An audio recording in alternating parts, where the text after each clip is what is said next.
B in this one. Okay, so a word on the tuning.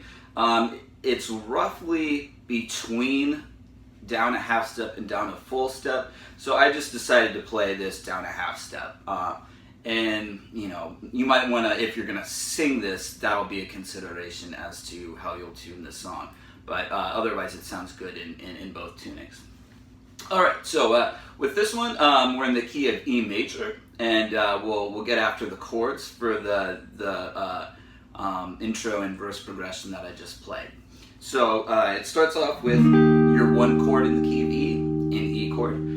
So he's doing this one, the low open string is open, and then doing a bar chord at the 7th and 9th frets. So we have open, 7, 9, 9, 9. And the strumming pattern is pretty consistent. You have this 1, 2, and 3, and 4, and type deal is the core pattern. And he's basically imitating drum patterns. So snare is going to hit on beat 2, so we're going to do a muted strum on beat 2. And you might see a muted strum on beats 4 as well, kind of like a drummer would do. So anyway, here's measure 1. Some open strings to transition between chords. The next chord is a G sharp power chord, so 4, 6, 6, and here's what he plays there. So just eighth notes and a muted thing on beat 2. He's going to do the same thing with the C sharp 5 power chord, so that's 5th string root, 4, 6, 6 for the fret numbers. Alright, then the next chord we're going to do is an F sharp 5. So that's a 6th string root, 2, 4, 4. Okay, so this is played for 2 measures, and this is what he plays here. So there's, you have a 1, 2, and 3, and 4. And then what he does is, kind of a build-up type strum with eighth notes and all downstrokes. So the only difference between the intro and the verse is that the F sharp chord isn't played for 2 measures, it's just played for 1 measure. So the verse riff goes like this.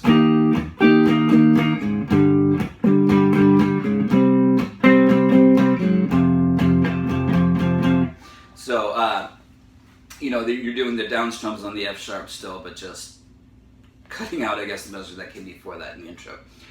Alright, so let's move on and check out the pre-chorus part.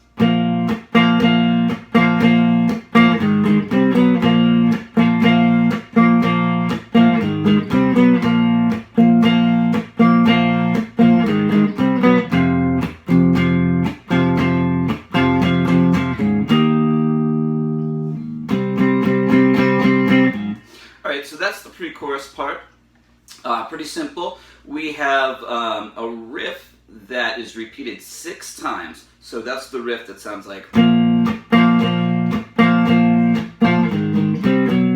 Alright, so we're going to start with the B5 power chord. And we have this 1, 2, and 3, 4, and rhythm for the beginning.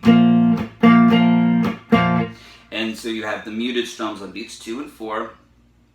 And then the next measure we have at the beginning, so that's just 1, 2, and with the mute on beat 2. And then what we're going to do is, so we're doing an A5, 5th string root, that's open 2, 2. And then we're going to do this chromatic thing. So that's a C sharp 5 going to a C5. So that's 3 and 4 and takes care of those beats, and then it repeats again. So actually, I lied. It's not. It's a bar, an idea that happens 3 times, and it's a 2-bar idea. So after that, we do. So that's just your F sharp 5 power chord there, 2, 4, 4, and then it's an E5 chord that he strums at the end here. So that's open 7, 9, 9. You could do the full E chord if you wanted to, like you did during the verse. Alright, and then the final thing that we have is a build-up on our C sharp chord. So there's just downstrokes, and that's 5th string root, 4, 6, 6. All right, so let's move on and check out the next part. Here's the chorus.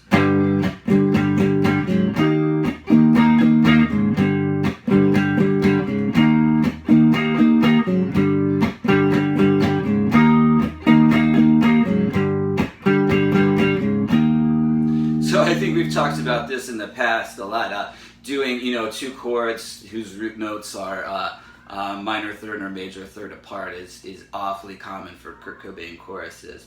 So the two chords that he's going between here are your G sharp 5, 4-6-6, 6-string root, and your E chord that we had from the verse.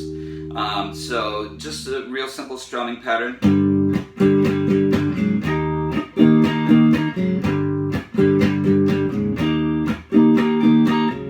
Alright, so that repeats, 3 times, and then you play the E chord to end it at the end. And then pretty much the little riff that he plays that connects the end of the chorus to the verse is he's just going down the E mix Lydian mode. So if you don't know that, what he's doing is 2 open on your 4th string, then 4-2 open on your 5th string, and then the same thing on the 6th string.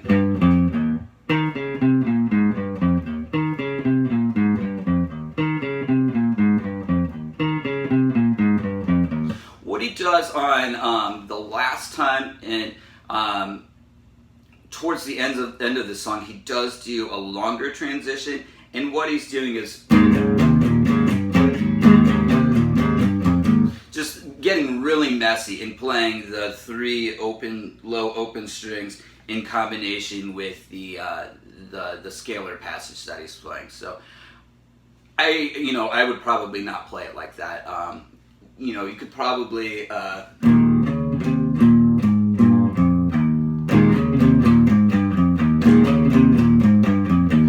play the idea in second position, and that way you could combine the low open string with the scale that he's playing, and it sounds a little bit less messy and nicer. So anyway, that's how he's doing that. One thing I'll mention is the last pre-chorus of this song, the little chromatic idea that he does during the